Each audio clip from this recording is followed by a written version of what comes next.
Hello, this is Coping with Donald. I'm Phil. It's March 16th, 2026. Imagine for a moment that you have a cousin, all right,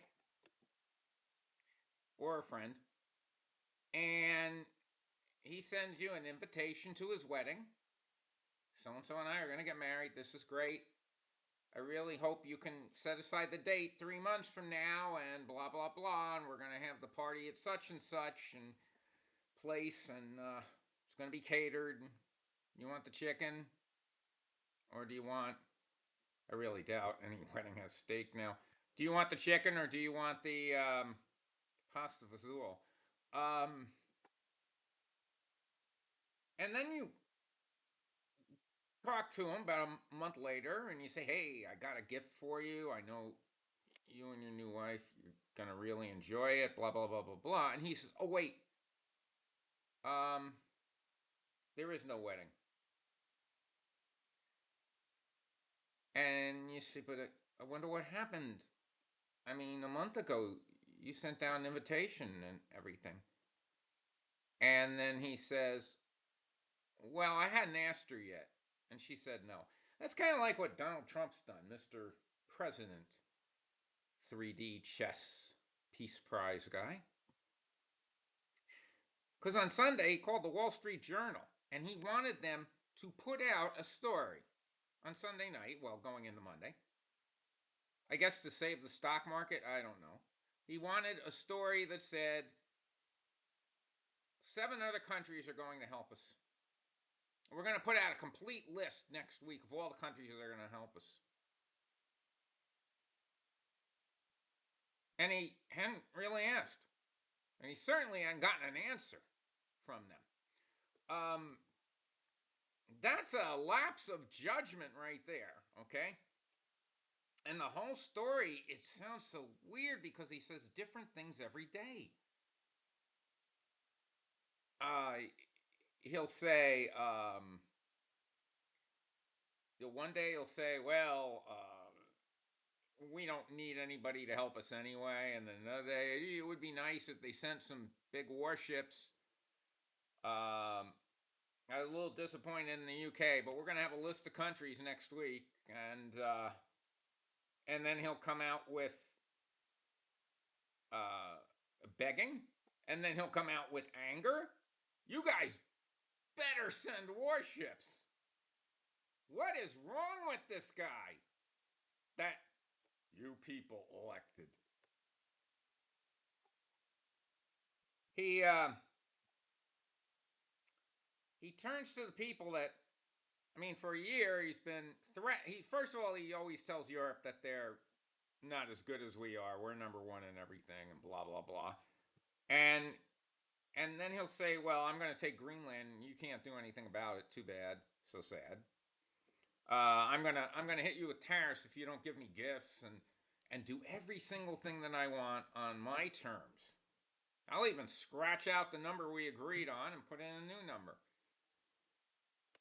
And then they'll just say, well, here's the new tariffs because you couldn't kiss my butt fast enough. And all he's doing is alienating the rest of the world and making the American people be in a more precarious position. Today he said they've really disappointed me, and it was really a test.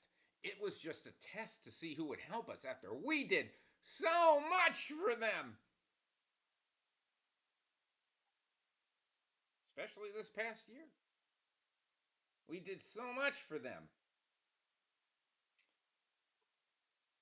He's like a kid who, no one showed up to his birthday party because everybody rightfully said, "Fuck off." And I'm so proud of Europe for doing that. You know why? Because they were putting their countries first. Remember that slogan? Make America great again and America first. Well, the other countries are like, you're Looney Tunes, bud, and we don't really want to get connected with you. we want to kind of get our oil out of there, which we will eventually. And you broke this, you fix it. NATO is there for defense, not to help the United States in an attack. So now Trump and us, we are out there all alone. And really, the only solution that can be done is for him to turn pale, get everybody out of there, and say, oh, we won. We totally destroyed them. That's another thing he's saying. We won the war. This is a week ago. We totally destroyed them. They have no Air Force. They have no Navy. Then why do you need the warships from other countries out there? I'm telling you, this is not good. Everything about it is not good.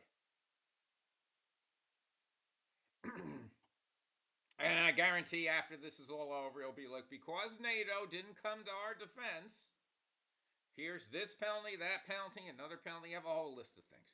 Maybe you'll go into Greenland. Maybe you'll even do that before Cuba. Who knows? But the fact that they said no was actually very encouraging. And I'm proud that there's someone out there who will put their country first. Good job, Europe. The countries of Europe. Don't give in. Don't give in to this guy. Kick him in the ass. Tell him no. Tell him no way. We don't like anything you do, and we don't like how you do it. And it's not in our best interest ever. So, no.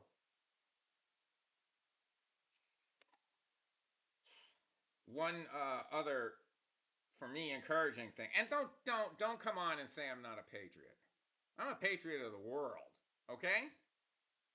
I'm not going to be a patriot of Hitler. Another thing that looked good from today is that Jerome Powell has been sending signs that even though he won't be the Fed chair anymore, he'll stay on. And I think he'll stay on until Trump's not in the White House anymore, because he knows that we need some sound policy coming out of the Fed. And Trump is just going to appoint somebody who will do whatever he wants, like Judge Eileen Cannon or Pam Bondi or someone like that. Or himself. I could see that. So there are a couple of encouraging things that came out. I guess a third encouraging thing is Trump's acting more Looney Tunes than ever. When you hear him speak, he's just so unhinged. And you see it. You all see it. You just won't admit it to yourselves because you have Trump derangement syndrome. And you can't admit to yourself that you made such a stupid mistake. And I know that's going to piss people off, but that's fine. I've been pissed off for over a year now. So go ahead and fire back. Oh, tell me that we won the war. Yeah, we won the war, and now everybody in Iran is dead, and we're going to take all their oil, which we don't need apparently, because Trump said we are tops in oil. We are the biggest oil producer. We don't need their oil. By the way, as far as the oil goes, Trump starts a war, kills many people in Iran, and then says, well, now we're number one in oil. Doesn't that have an eerie ring to it, like you've heard that before? Kind of reminds me of after 2001, September 11th, when the towers fell, and Trump said, hey, now I got the biggest building in New York. Man has no humanity, or he's totally immune to the thought of life and death of people that he's never met or the likes. So, anyway, that is the sociopath that you guys voted in, the lunatic. Have a good weekend. This has been Coping with Donald.